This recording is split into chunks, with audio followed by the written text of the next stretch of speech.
Is this the best time to buy a house in Atlanta, Georgia? Well, we know that now the market shifted. It used to be a seller's market. Now it's getting to become a buyer's market for the first time since the Great Recession in 2008. What better way to describe this current market by giving you a couple case studies? So I've got a couple buyers and sellers that are currently under contract, and I'm just gonna go through each one of them and just let you know the behind the scenes action that's going on. Let's start with transaction number one. This house here in Beaufort is under contract, and the asking price is $374,900. This one has been on the market for 48 days. So definitely longer than what we're seeing last year, which was around 7 to 10 days on market before a house went under contract. So does that mean that there are some benefits as a buyer? You can definitely say that again. So now this client got some good discounts, and in fact, when we put in the offer initially, we offered $10,000 less than the asking price of $374,900. So the $364,900 was our offer price, and we asked for $8,000 in closing costs. Did the seller accept? Yes, they did accept. And when we went through the inspection process, there are a lot of minor things, nothing major like mold or radon gas or a roof that's falling apart or major breaking and cracking of the soffits and fascia in the baseboards and trimming of the house interiorly and exteriorly. But we ended up asking for another credit in regards to the repairs. We asked $2,500, and guess what? They accepted that too. So a total credit from the seller to my buyer of $10,500. Basically, almost all of their closing costs were covered. And we got a discount on the sales price of $364,900. So that's transaction number one. Transaction number two. If you thought the first one had some big discounts, well, you wait and stick around here. This one's got even bigger discounts. So this house is one that my client is under contract in Duluth. He wanted to buy it because of the location, and we ended up finding out that there are a lot of repairs that need to be done. The house wasn't maintained properly, but he still wanted to persist in pursuing this house because of the location, the price point. It has a swimming pool. It's a 2-story home with nice hardwood floors on the main level, and it's got the kitchen layout that they were looking for, among many other factors. So the interesting thing about this, which we didn't know about these repair items until we were under contract, we saw the house with our naked eye as one that was well maintained. And looking how it was on the market for over 100 days. In fact, here it says 119 days and no offers. And the way we knew is because from the past sales history since it's been listed, it never went under contract and it had 3 price decreases. So 119 days begs to say discount written all over it. And sure enough, it did.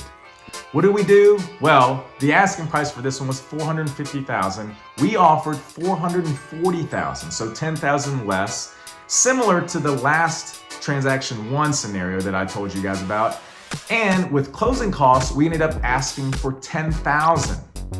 This seller was so motivated, there were no counters involved. They accepted it right from the beginning. Once it went under contract, we did the inspection, found out that a lot of repairs were needed. Just a lot of things that were not maintained throughout the course of the home. Nothing major in terms of like mold or things like that, but a lot of repair items that if not treated, there could be a leak through the ceiling. There could be further wood rot that would be a much bigger repair item later down the road.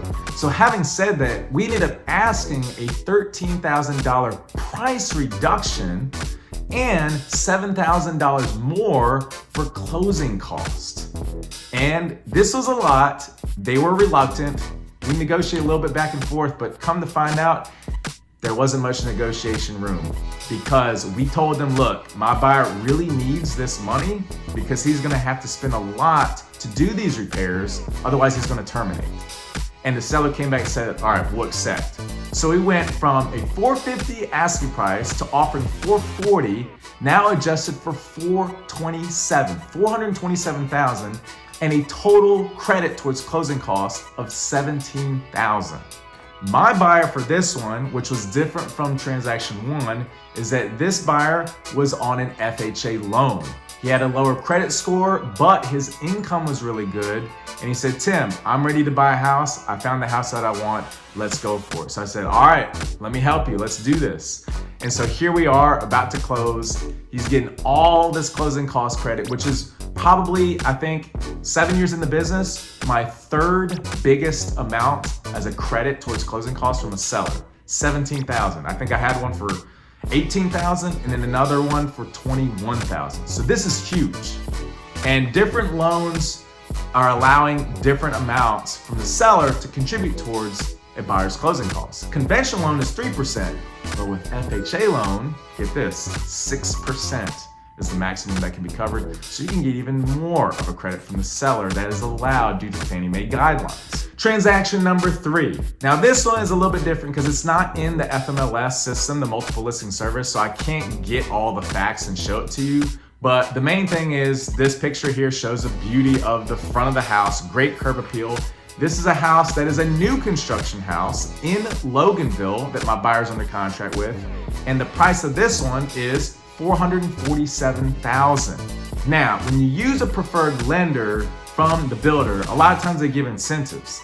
I've had plenty of buyers buy new construction and use my lender, the preferred lender, outside lender, however you want to coin the term, and get a lower interest rate and everything goes well with the loan. But this was hard to pass up. The preferred lender was giving a 2-to-1 buy down on the rate. And what that means is that with the rate, what it currently is, 7%, they spent about $10,000 up front to buy down the rate for my buyer. So what happens is over the course of a 30-year amortized loan, if you look at the loan schedule, the first year, he's going to get 2.99% on his first year for the interest rate. The second year of the loan will go up to 3.99%, which is still lower than what it currently is. And then for the remainder of the loan, the last 28 years, it will be 4.99%. Not a bad deal, right? Some people think that you can't get a good house because of the rates going up. Well, these buy down promotions are huge. So if you need help and you want to locate that kind of thing, reach out to me. Doesn't matter, new construction, resale, whatever. I love to help people do both. Okay, so let's switch gears for a little bit and let's talk about sellers. So I've got 2 listings that are under contract. And so it's good to get the buyer perspective because you get to see all the discounts that they're getting now that they weren't getting earlier this year and especially last year. So what are my sellers having to do in terms of sacrificing to the buyer in order to close on their home and sell it? Well, here we go. So let's start with this one, transaction number 4. This one is a home that I have for sale in Buford. It's a ranch home, 4-bedroom, 3.5 bathroom. It's got about 3,600 square feet. It's priced at $550,000. Now you might have seen my other videos in the last 2 months where I actually covered this listing. So you might be thinking, man, this looks familiar. So you're telling me, Tim, wait a minute, you haven't sold it yet? Yes, that's right. So if we look here, the active days on market for this one is 113 days. Yes, guys, it took nearly 4 months until we could get this house under contract and ready to close. Now here's the catch. We actually had it under contract before 3 times, but every single time something happened. The first buyer got cold feet and they backed out of the contract. They even backed out so much to the fact that they lost their $10,000 earnest money. The second buyer, they couldn't get their loan qualified. And the third buyer, well, after sleeping on it, the next day the buyer's wife didn't like the backyard size. She wanted a backyard that was bigger and they're moving from California. We finally got a buyer who's buying the house and they're moving here from New York. And they love the house. They wanted a couple trees removed in the backyard, so we removed those trees for them. They're solid cash buyer, so no need for an appraisal. Now, what was our list price 4 months ago on this house? Yes, guys, $640,000. Ouch! So that means if we're under contract and the home price now that we're asking is $550,000, That is a $90,000 price decrease. Last but not least, transaction number 5 on the seller side. So this is another ranch home, and this one is a 4-bedroom, 2-bathroom house, roughly 2,300 square feet in Winder, and this one we listed it for $400,000. Now this is going to shock you. Complete opposite from transaction 4 in the sense that we went under contract in 1 day. Oh my gosh, that's still going on in this market. Yes, it is. It depends. If the house is move-in ready and it's priced right, homes are still selling in less than a week, believe it or not. And with this home, this is the catch that I want to tell people. Why did this house go under contract in 1 day, but my other house in Beaufort took 113 days to go under contract? And that house was built in 2018, which is 5 years newer than this house in Winder built in 2013. Well, here is the main reason. We got a lot of feedback that came from transaction number 4. And all the feedback were from buyers who are mostly elderly people, because that is the largest buyer pool that looks for ranch houses because they don't want to go up and down stairs because they're older people and their legs aren't working as well. I get it. But the thing is, when they saw the house in transaction number 4, the house in Beaufort, they realized that it was too big. 3,600 square feet feels like a 2-story home, that they would have to spend so much effort and time maintaining the house that it defeats the purpose of buying a ranch house. However, the one in Winder is so attractive because it's right there in that square footage range that everybody's attracted to. 2,300 square feet roughly. So that's one of the reasons why it's very well maintained. And in fact, it wasn't an elderly couple that bought this house. It was a family, younger couple in their 30s with 2 kids, with a third on the way, and they liked that area. They wanted the acreage, this one being 1 acre, which is rare to find in Gwinnett County until you go further out into counties like where Winder is, in Barrow or Hall County and so forth, Cherokee County and many other counties. So, hope this was helpful. Please subscribe to my channel. Don't forget to subscribe. I got all kinds of other content. Check it out. This is an update of the market now. So if this is the time to buy, the answer is yes to an extent. Check out my other video about Atlanta prices have dropped. I go over in more detail about that kind of answer if you're wanting the answer to that question. And see you on the next video.